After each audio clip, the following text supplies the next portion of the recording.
your destiny. TheorySabers.com. All right, what's up, everybody? We have a very long video ahead of us, and this is going to be going over the full interview with Leslye Headland by the Nerdist.com, and they're doing a lot of what seems like explaining of the story, because the story does a piss poor job of actually explaining what's going on, where now she has to come into these interviews and answer questions, backtrack on a lot of things, such as the vergence that was created. She's saying, no, that's not like an Anakin vergence. We'll get into it. So it's a long interview. Sit back, relax, crack open whatever, and let's enjoy this thing. And always, if you like the Acolyte, good for you. If you don't like the Acolyte, good for you. We're here to talk about it. So, TheorySabers.com, grab yourself a saber, and let's begin. From a powerful force vergence and a coven of witches experimenting with immense power to a possessed Wookiee and deadly Jedi mistakes. The Acolyte's 7th episode had a lot to dig into, and that's exactly what we did with showrunner Leslye Headland. Nerdist went deep on everything that happened. Oh, this is just for episode 7. Okay.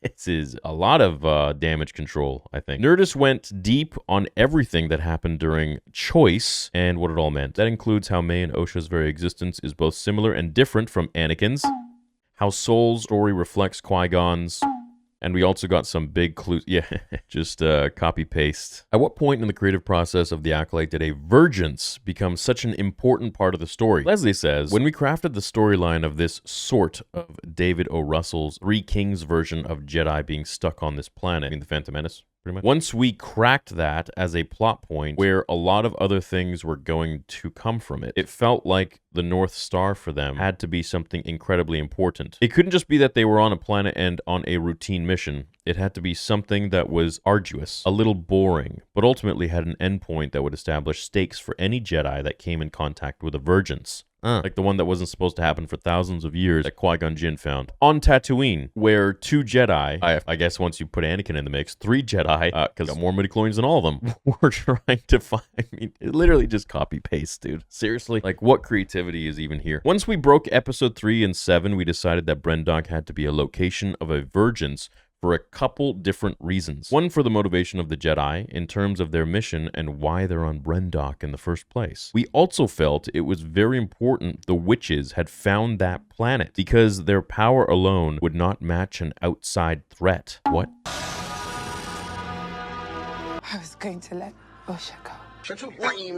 They would need to have the augmentation or the amplifications of a vergence. Wait, so the planet has like a essential force nexus that amplifies their powers? So they're like Superman on planet Earth. So if you take them off the planet, they're just like regular women? Are you serious?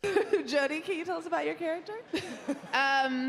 So my character, she's a powerful leader. Yes.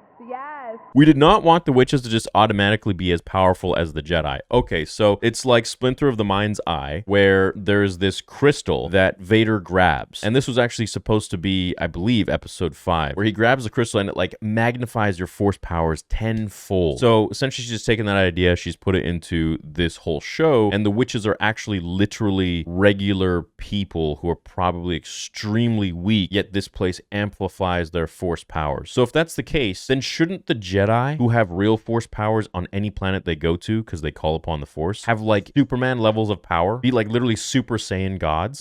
Like shouldn't they have like blue hair at this point and like blue aura? It doesn't really make much sense, I don't think. The witches needed to feel like a nomadic community that had finally found a place that would not only give them shelter and protection, but would also grant them more and more power and control over their ability. Okay, so the Night Sisters would just like literally laugh at them. My backstory to the witches of Brendok and where they are is that Torben mentions it's an old mining company. So I sort of imagine that it's a little bit like John Carpenter's The Thing, right? There are all these miners there. They were drilling. They found something and then everybody was gone. And the next thing you know, 50, 60, 100 years later, this coven moves in. A couple years after that, the Jedi start to move there. It's almost like a magnet that's pulling these characters towards it. If it was a magnet that's pulling characters towards it, then the Sith would have already come to this planet so freaking long ago. And Plagueis, Tenebris, Venomous, they all would have been intrigued by this, and any other sort of dark side user. So it wouldn't have been left alone for that long. Yoda would have also investigated this planet. He wouldn't have sent these like random Jedi to this place. It would have been something that would have been highly discussed with the Jedi High Council, and they would have all gone there and investigated. A lot of different narrative reasons to put it there, as opposed to after the fact of, oh, also let's explore this cool aspect of the Star Wars vocabulary. A vergence can hide Force-sensitive people. Is that the reason that the Coven chose that planet? I ask because I want to know what came first. They found the planet, they moved there, and then decided to create the girls. Or they moved to Brendok specifically to create the girls. It's a really good question. It's also a backwards question because we haven't confirmed that the witches created them. Wow, the level of backtracking is insane. She just said that they haven't confirmed that the witches created them. It literally says in the show, in episode 7, that they were created. Like, one of the things Soul says is like, how were the bro, does she not even like know her own show? Literally, Soul says, how were the girls created? And the witch gets all pissed and essentially looks into the future and says Anakin is going to come and destroy everybody. She literally gets a glimpse of Order 66, something Yoda nobody else could ever do. The time has come. Execute order.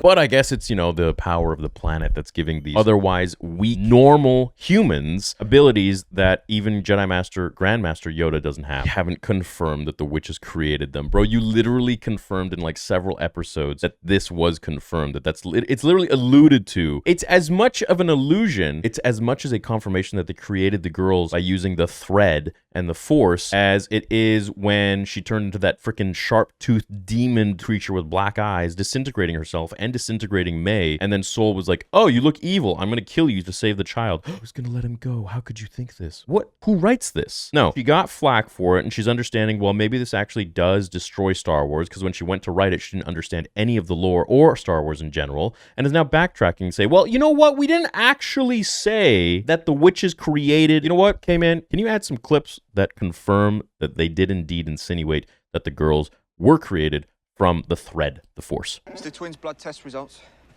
The M count is very high. Extremely high.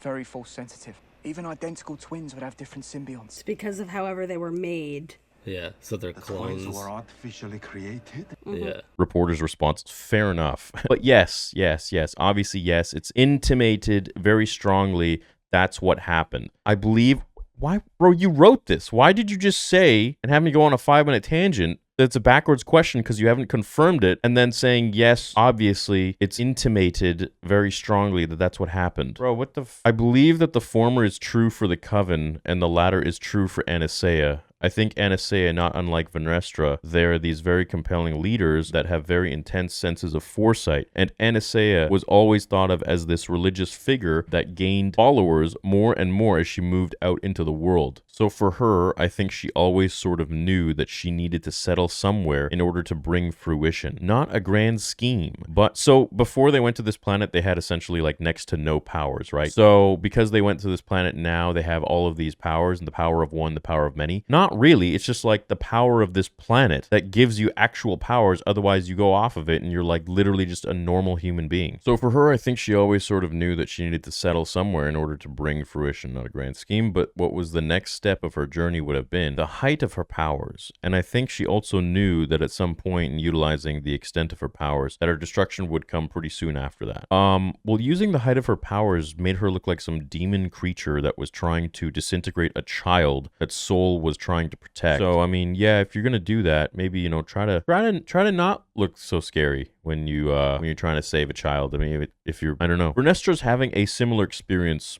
of something will tip the scale. She's Leslie's wife. She's understanding they have this destiny. They believe that, let's just make my wife the most powerful character in the show, because, nepotism, why not? She's understanding they have this destiny. They believe that they have the destination spiritually. Vernestra is putting the pieces together for herself that this is it. This is what's coming. Not unlike Aniseya, what's coming is going to be the fulfillment of that particular destiny. Vergences have played an important part in Star Wars. Oh, here we get to it. Since the original trilogy, even if not everyone is familiar with the term, but there are different types. What can you tell us specifically about the nature of the vergence on Brenda? This was very important to me, Dave Filoni, and to Pablo Hidalgo. That's the girls are not a vergence. The girls themselves are not a vergence in the Force. They needed, again, however they got here. The act of creating them was going to need amplification. Therefore, okay, so she literally just debunks what we were talking about a couple minutes ago, where the act of creating them was going to need amplification. Pause. I asked because I want to know what came first. They found the planet, they moved there, and then decided to create the girls? Or they moved to Brendok specifically to create the girls? That's a really good question, says Leslye. It's also a backwards question because we haven't confirmed that the witches created them. And then a few lines later, she says, this was very important to me. The girls are not a vergence. The girls themselves are not a vergence in the Force. They needed, again, however they got here, the act of creating them was going to need amplification. Therefore, we came around to the decision that the vergence was on Brendok. You couldn't create a vergence in the Force for the child. You had to create it for the planet to create the child. I guess that's okay then. I've encountered a vergence in the Force. A fire on a brick wall? The whole mountain is on fire. And that it would remain mysterious. So that way, if we went back there in the future tellings of the story, we could uncover a little bit more about what is actually there. It was important that this type of vergence was a natural one as opposed to within a human being or an alien. It's literally stated in the show that they manipulate threads, that they pull on the threads of the... Like, he literally explains in episode 3 and then a little more in episode 7 that she pulls on threads to manipulate things and therefore created these two children. Soul even asks, how were the children created? As they know that they were manipulated and created through the Force. If you don't want something to be so, don't write it that way. It's so simple. Okay, this is not even my question. It is Soul's. Twins, where did they come from? How were they created? She laughs. Well, tune in next week. Also subscribe to Disney+. Tune in next week. We definitely aren't going to leave you hanging. You do a show like this. You take a lot of risks. You don't really save a lot of those types of questions for Season 2. There are a lot of things you do to save for a Season 2, but that kind of question is not one of them. Okay. Wait till next week, everyone, on Dragon Ball Z. You know if you're definitely getting a Season 2? No. I had to ask. I have no idea. Well, not that I have no idea. Right there. Says it all. I would say there are conversations. Definitely doing Season 2. And I don't know when that'll happen. So it's gone from no to, yeah, we just don't know when we're going to release Season 2. I don't know when that decision will be made. 100% we're getting Season 2. Plagueis and Palpatine. Aniseya's ability to be in Torben's mind while physically existing in the real world was very reminiscent of Mother Talzin's powers, as was Aniseya's ability to change her corporeal form into shadows. You've talked about your love and appreciation of the Night Sisters before. Were those powers directly inspired by Talzin? Absolutely. Talzin is a figure that looms really large in Star Wars for me. On the Clone Wars, obviously I responded to them immediately because it was more Star Wars content. It was George Lucas' Star Wars content. But I was blown away by the Night Sister arc. Asaja's storyline, I was just like, hold on, this can happen? This is in Star Wars? You mean someone who was in the light turning to the dark side? Oh, but I guess it's different because she's a female. I think that Star Wars is so gay already. She never heard of Darth Vader? Count Dooku? Jesus. I love the character design. A bald female. Vernestra. There we go. I see. I love the differentiation between their powers and the Jedi's powers.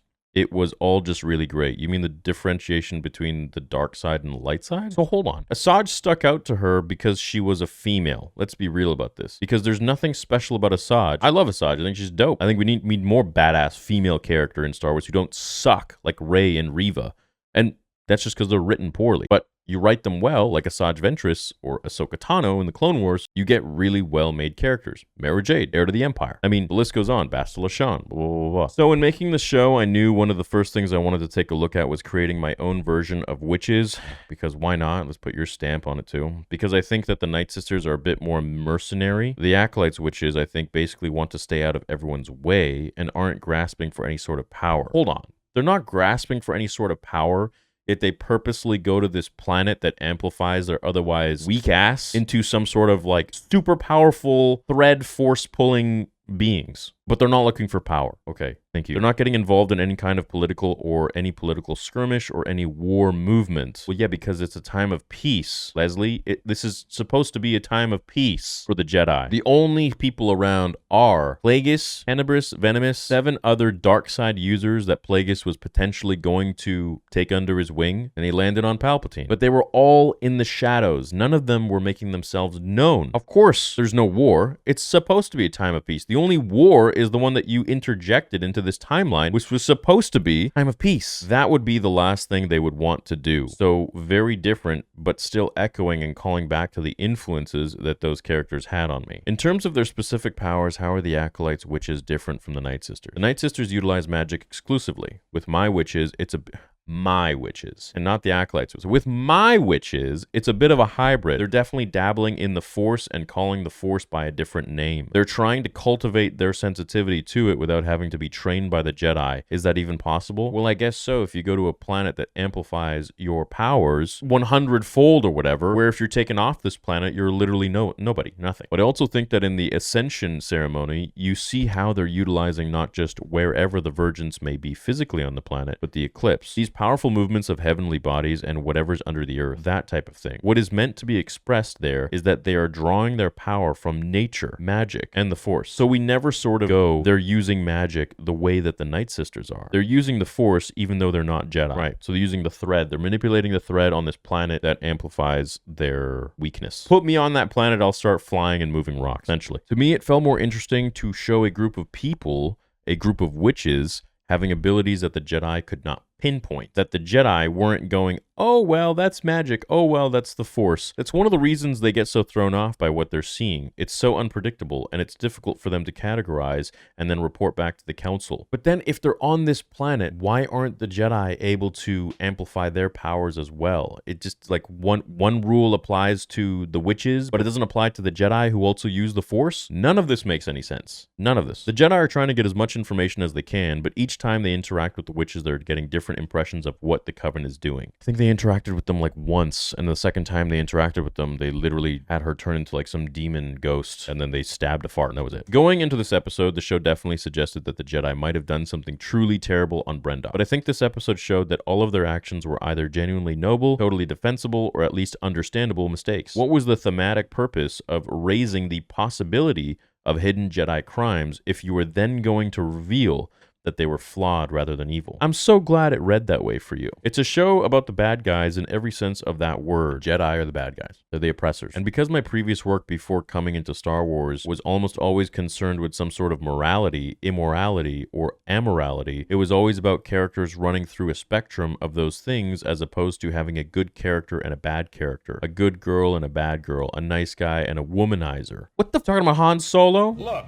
your worshipfulness, let's get one thing straight. I take orders from just one person, me. Why does it... Just say you hate men, dude. Just say it. That these characters could be all of these things at once was important to me. I'm glad that you got that impression from watching the episode, that Jedi are not performing evil acts. Yeah, okay, well that's not really how you wrote it for us to view. It kind of seems like you're essentially trying to empathize with the witches, that you made them the main character, these Jedi have come to this planet, trespassing, literally, and have been told to leave, are there after children, and won't stop until they get the children because they're interjecting their beliefs onto this coven that has gone to this planet to amplify their powers, but they don't care about power, and they've then created 2 children from the Force. Bro, in episode 3, Aniseya literally says, I created them. And then the other chick, Coral, says, I carried them. What are you talking about? I don't know. They're not being willfully oppressive. They're not manipulating or tricking anyone. So if the show, with all of the other characters, is exploring the spectrum of morality, the Stranger being a great example, May being a great example, it felt to me that the Jedi also had to have that particular treatment. The Jedi could not be part of that thematic element of the show. Why does Sol feel a connection to Osha so immediately? And specifically, why does he feel like she's meant to be as a Padawan? I wanted to keep some mystery around that. I wanted to definitely call back to Qui-Gon, call forward to Qui-Gon and Anakin. Qui-Gon almost immediately zeroes in on the potential that Anakin has, the specialness of Anakin, the exceptionalism of Anakin. No, he does not. It takes him a long time to kind of come to the point where he realizes Anakin is actually special. It's not like, I am Anakin, oh my god, the chosen one, holy shit! Which is literally what Sol was doing, hiding behind frickin' trees,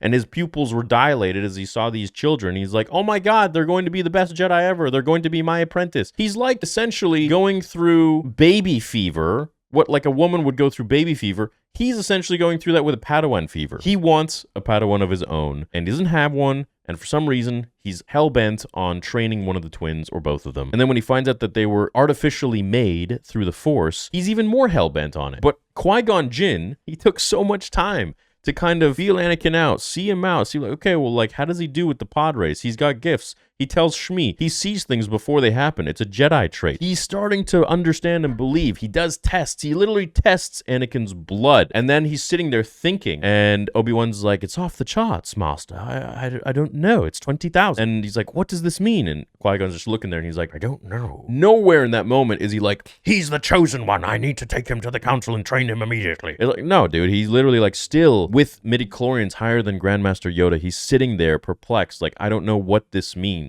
And he's pondering on it and thinking. And still, he takes him to the council to be trained, to be requested to be trained. Please tell me you have hire better writers that know Star Wars. Hire people that understand the first 6 films like the back of their hand, because you won't get mistakes like this. Qui-Gon and Anakin are nothing like Sol and Osha and May, not even comparable, but yet you're trying to copy and paste and we see what you're doing. Sol is like this extremely emotional, unbalanced, un-Jedi-like being who can't contain any level of emotion from spilling out, whereas Qui-Gon is always composed and always keeps his shit together like a man. There's just something that he feels within his connection with the Force, her strength in the Force, and how he recognizes that. Well, how does he recognize that if the power is amplifying their abilities? And so if that's the case, then when they go off planet, aren't they supposed to be much, much weaker? None of this makes any sense. Clearly wasn't thought out when she was writing it. And I always wondered, having seen The Phantom Menace and seen Qui-Gon behave the way they did, I did wonder, is this how it happened? Or do you just get matched up with somebody? And a much more compelling, interesting storyline is, as a Jedi Knight moving into Master, to identify your apprentice in a deep spiritual connection, whether it's out in the world or at the temple, as opposed to being paired up with someone. Well, yeah, it would be the same way with your dog. We all have special connections with our dogs because we're putting the time and energy into those memories and having connections with that being, with that soul. It's the same with your child or your apprentice or whatever. That's not really a totally unique thing in the sense that like it can only happen with that one person. Whoever you put your focus, your energy and time with, you will build some kind of a connection. It may not be the best. I mean, for example, look at Yoda and Dooku. Look at Obi-Wan and Anakin. But then, you know, you get a great master and apprentice relationship. You look at Qui-Gon and Obi-Wan, right, for example. Or, you know, even Yoda and Master Windu, for example. I would even say Anakin and Ahsoka had a pretty good connection. I'm glad you brought up Qui-Gon because I want to ask about Anakin. I think the connections between the twins and Anakin were obvious even before this episode, but I want to focus on their differences. Specifically, this idea that their one consciousness split into 2 bodies. Why would that make them stronger, aka the power of 2, and not weaker if they're 2 halves of one whole? I think it's both. The girls are guinea pigs. They're patient 0 for this sort of power. It didn't work perfectly. Therefore, the girls on their own can never be as powerful as Anakin. Their full potential together has yet to be explored.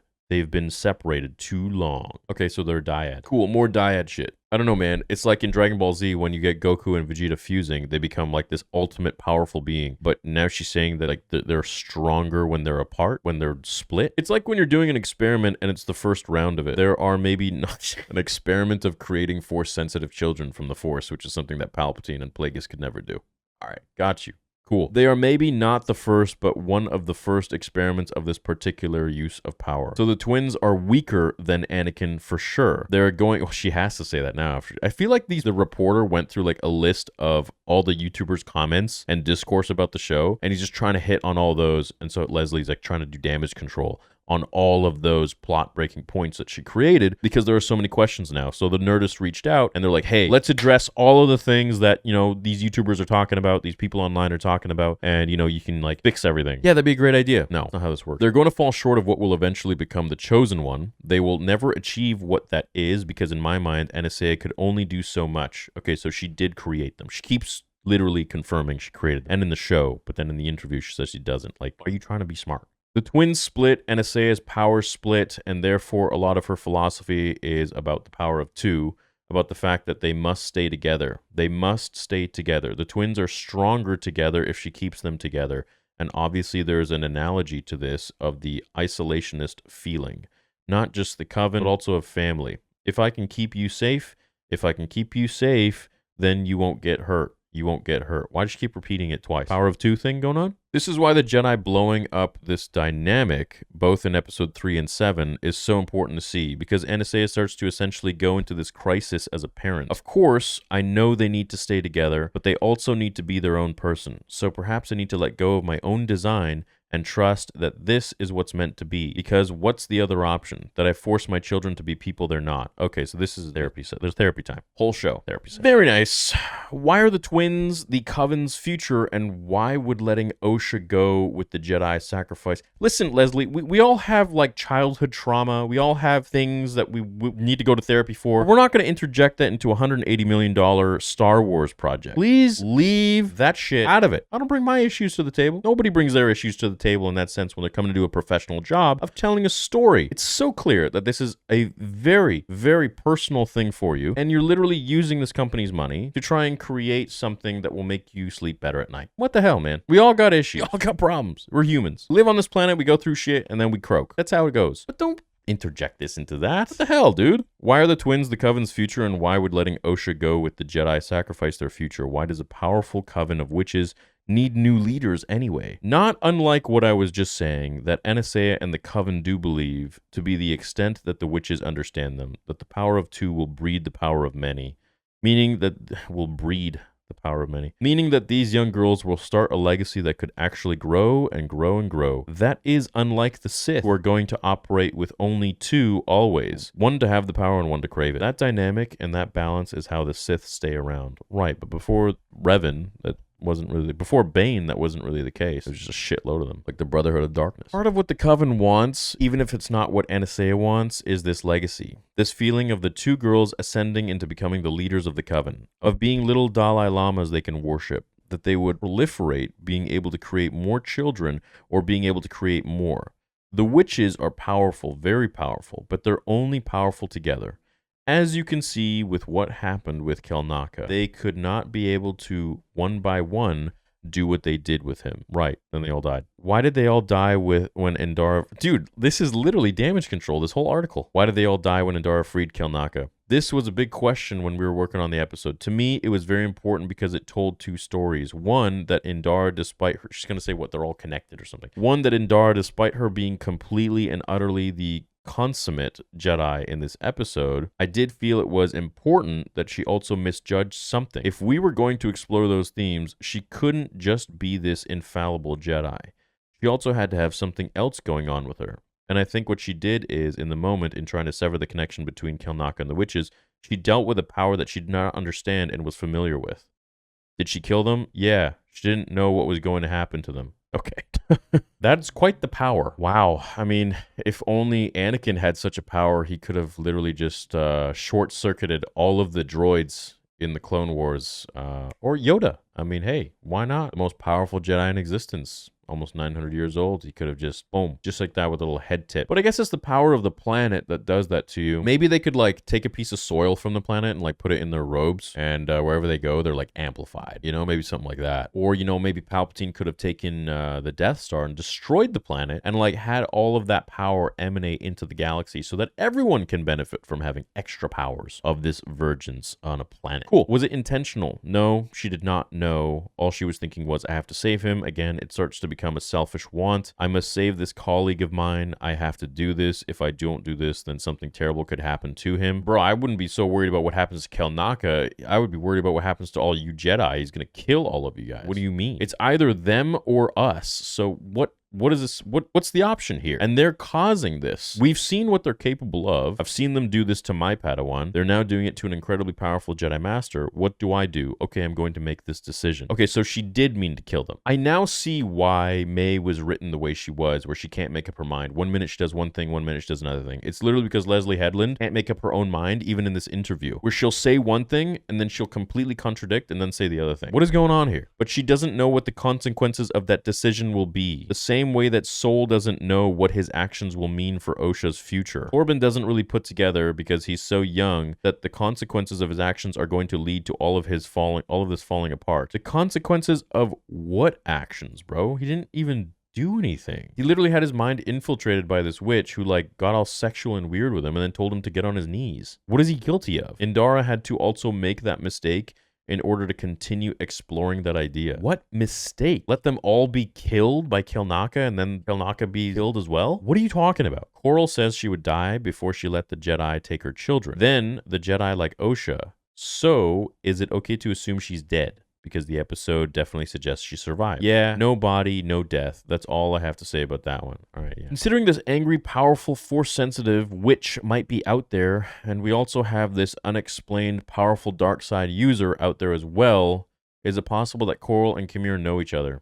Oh, I can answer that. They do not know each other, but what I will say as a tease, if we are able to explore this story more, her species will tell you a little bit about where she ends up. Okay, cool. So, Dathomir. Interjecting into Dathomir, and probably put into Ahsoka Season 2. We know Aniseya is right when she says, someday those noble intentions you all have will destroy every Jedi in the galaxy. But how exactly does she know that? Is it just a prediction from a very smart person? Bro, it's like they literally watched my breakdown and they just are asking her questions from that. I mean, at least give me credit, bro. Come on. Is it just a prediction from a very smart person, or is that comment related to the twins' destiny? I think she's seeing the way the Jedi are reacting to her children, and she may not know this exactly, but she knows they will make the same mistake with Anakin. So, George Lucas said that Darth Vader is still the chosen one, even when he's Darth Vader. That Anakin was always the chosen one, and that the Jedi training him wasn't a mistake because he was still the chosen one when he was in the dark side. And that's how he brings balance. People have character arcs. They go through things. They do things that they do not agree with later on in life. Their values change. And that's what happened with Anakin into Darth Vader and then back into Anakin. That to me is like she's going against what George created 100%. And that's not cool. When May asks for help, Aniseya not only starts dematerializing her own body, she makes May turn into a shadow as well. Bro, they literally watched my breakdown or just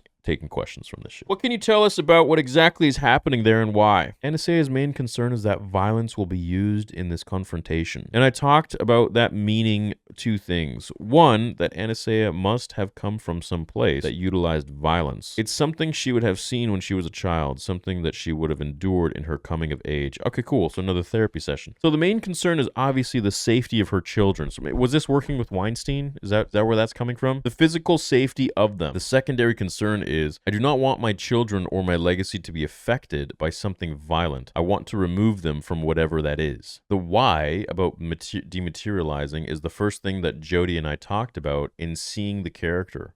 What she is doing is what Jecki says in episode 4, that it's an honor to see anyone transform into the Force. I believe that yes, transforming herself and May into the Force in a way that doesn't kill them. Ah, I didn't know the Force transformed you into a literal demon with sharp teeth so that you could rip apart meat and flesh and turn your eyes black. That is so whack. That is like, please tell me you don't understand the lore without telling me you don't understand the lore. It's wild, dude. How can anybody defend that? Hey, she was literally becoming a Force ghost, which is like the embodiment of the light side, the embodiment of the Force itself. And so when doing that, she takes the form of a demon with sharp teeth. Well, you know what? You directed it that way. You could have had her turn into like a happy-go-lucky, like golden, white, shining light, like just angel with wings, and Sol would have been like, what the heck's going on here? And like, but you had a deteriorating black smoke, demon looking, sharp teeth, long, thin-faced, like something out of a horror movie with black eyes. Why direct it like this and then try to defend the witches? Sol confuses May for Osha during the standoff right before he kills Aniseya. What does that mix-up reveal about Sol, both in that moment and for his presumed connection with Osha? That he doesn't know her well as he thinks he does. Kimir has a similar reaction to Osha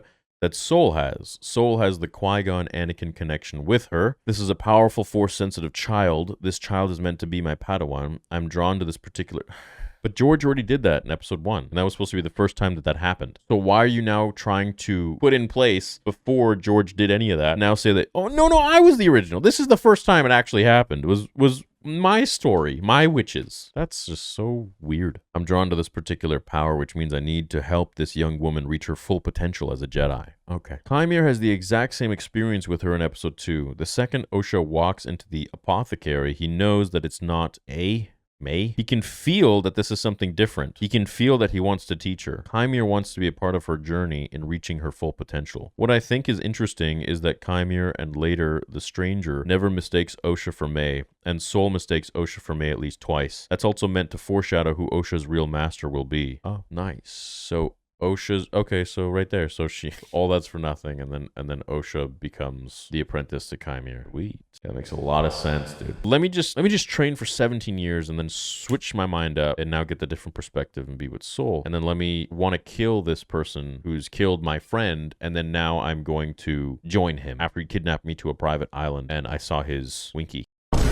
Okay. Indara thinks Soul is letting his emotion and feelings get in the way, but he insists that's not what is happening. Who's right? I think she's right as a Jedi. She's right in terms of the institution they're part of. He's right because if you're not going with your instinct and your emotions when you are looking for a Padawan, or feel children are in danger, or sense the misuse of power, what else would you be relying on? When the council says no in The Phantom Menace, Qui-Gon's like, F it, I'll do it myself. He respectfully says no. What I wanted to explore here was, we asked the council, they said no, and everyone's kind of going. We can't stand up, we can't say those things. What's great about Qui-Gon is that he is able to maintain his emotional sobriety while also advocating for his new relationship with his Padawan. Soul was unable to do that, but I don't think that's a flaw as a human. I think as a human or a father, Soul is right, but I think as a Jedi, Indara is right. Those are the two sides of Soul that are in conflict here. Soul has no business being a Jedi. You can't compare Soul with Qui-Gon. He is literally a emotional ball of mess. With May talking about walking through fear and everyone being sacrificed to fulfill their destiny, was Soul correct that the girls were in danger? No, May misremembered what her mother said. Soul misinterpreted it, but it's because the child did. He was believing what the child said and genuinely thought, well, she says sacrifice, so this is bad. But she's misremembering what her mother said, which is that you have to sacrifice a part of yourself. Oh yeah, you just sacrifice, like an arm. No big deal. Just a piece. Just a piece is all we want. That's okay. That's all right. What were the natural desires Torben was suppressing? Was he really homesick, or was he missing someone or something instead? No, he wanted to go home. I like the idea. It just seems so human to me. I just want to go home. I don't want to be here anymore. Oh, yeah, cool. Should do great in the army, for sure. Unreal. He's been a Jedi for, 16 years? How old's Torben? 16, 17? And he just decides, you know what? I had enough of this. I just want to go home. I'm tired of this mission. Very, very good writing. He's very right that she can't just tell him that. I can see a viewer saying, well, just tell him that. But she explicitly says, I have to teach him. He has to learn this. If I just tell it to him, it's not going to sink in at all. It will be my idea. It will be my thing that I'm telling him. So he has to be taught the challenging circumstances of being a Jedi. Episode 7 gives us totally different perspectives of what happened on Brendok compared to what we saw in episode 3 when May tells Osha, I'll kill you. Did that actually happen, or is that Osha misremembering that night? We talked about this a lot in the writer's room. There was a healthy discussion about it. Do you utilize this kind of language as a child? And I said, I think so, yeah. I remember when I was little, I have 2 sisters. I have a younger brother. We said insane things to each other. Just absolutely wild, crazy things. I don't think it got to that level of violence, of course. I hope not. But I don't think May means that at all. She doesn't mean she's actually going to kill her sister. She doesn't mean she's actually going to kill her sister, yet she locks her in and then sets fire to the whole place. And we also see her set up earlier as tormenting the butterfly. Really good writing. But we did talk about the fact that possibly Osha is misremembering it because she felt so threatened in that moment. So I'd leave it up to the viewer. We did discuss both of them. Will we learn whether Chimere is truly a Sith or not in the season finale? What I will say is you don't hear it from his mouth, but there are a couple small things that happen that intimate the answer to the question. Well, I mean, he literally said to you, I'm a Sith. But will we learn if Chimere has any connection to the Knights of Ren? There's a theory I've been working on all season. Theory you've been working on? I'm pretty sure everybody and their mama has been saying that after they heard Kylo Ren's theme. It's a really good theory. What an interesting theory. What an amazing, that's wow, wow, wow.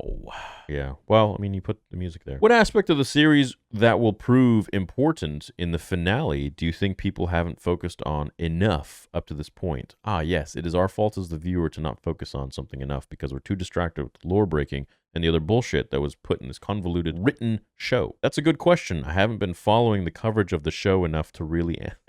Yes, I'm sure you haven't. I did hear that there was a bit of a dust-up in terms of the girls stepping on Anakin's creation storyline. Oh, just a bit, which I had mixed feelings about. It's probably for another deep dive to kind of talk about that. I would say that you might be missing the forest for the trees in starting an argument about that.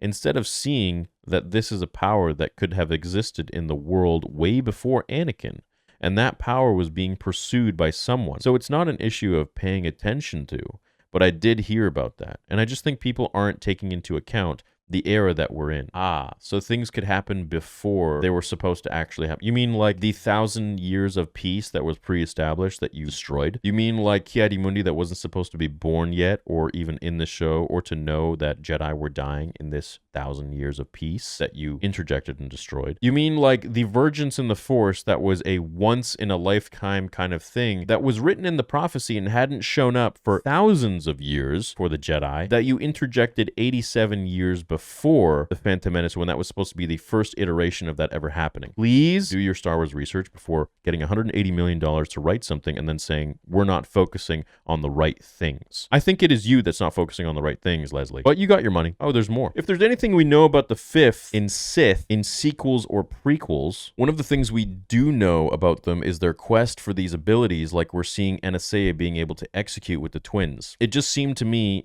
yeah, the ability to create life, which is something that Plagueis and Palpatine tried so hard on, the most powerful Sith in existence ever, and they still were not fully successful at all. But these witches, let's just write, someone could do it 87 years before. Let's just put that in there. Why not? Because these are your witches, Leslye. Sounds good to me. It just seemed to me any power like that does not belong to one faction. It doesn't belong to anyone because no one was able to actually successfully do it. But now it belongs to one faction, which is the witches that you created. Does anybody see this? Please comment below if you actually are seeing this and like understanding, comprehending what she's just... Bro, it is not something that Aniseya was born with either. It's a power that belongs to the Force, and that it's up to the practitioner to be able to understand and figure out and pull apart how do you harness that particular power, which Aniseya did, which your character that you wrote and interjected did when nobody else could have. When George Lucas's characters couldn't do it, yours did. I understand what people were complaining about. We're complaining about. I thought it was a bit of a dust up, but now we're complaining. So clearly you are keeping tabs. You probably got alt accounts, or were maybe confused by, but I think they're sort of paying attention to the wrong aspect. Okay, they're not seeing the long game of the lineage of the Sith pursuing any sort of evidence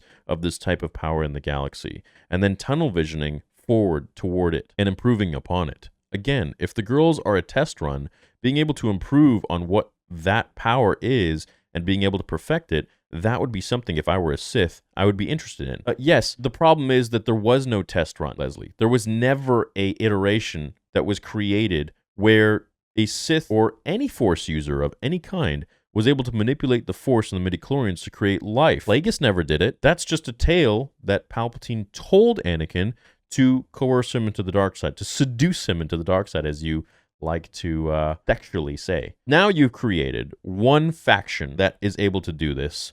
Whether it's a guinea pig, a test, or whatnot, they have been able to do what no other has been able to do. Palpatine should have been talking about the witches to Anakin because they successfully did the first iteration of this. They created a Force-sensitive child, 2 of them, and Plagueis was never able to. He tried, but he was never able to. So, you know what? We should redo that whole opera scene in Revenge of the Sith, where Palpatine sits there and says, "Did you ever hear of the tragedy of the fucking witches of the coven of this random-ass planet 87 years ago?" No. I thought not. Not a story George would tell you. How do you not understand, like, the level of back and forth that you're doing here and contradicting yourself so much? This one's for me. I've been waiting many years for Darth Plagueis to show up. Do you know how the whole story of the galaxy far, far away from the Acolyte to him training Palpatine connects? Yes, I do. Well, she does know it. If I can, just like she knows Star Wars and everything else that she's interjecting. If I do get to continue the story, I know, which they will make a season 2. It'll probably come out in 2027. I know how I would like that to play out, and I would say I think it's pretty complicated and messy.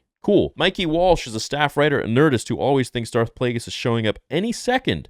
You can follow him on Twitter and Blue Sky, and also anywhere someone is ranking the Targaryen kings. All right, well, great. Well, I feel like I said enough in this interview. That was just a lot of contradiction. We're going to make a lot of reels and a lot of clips out of it and have some fun with it. Let me know what you guys think, man. There's a lot to be said at any point in this long video, but I sat through this, I gave my take, and by all means, give yours too. Just be respectful, be kind to everybody, but give your points and give them good. Have a great rest of your day. TheorySabers.com. I'll catch you all later. Love you.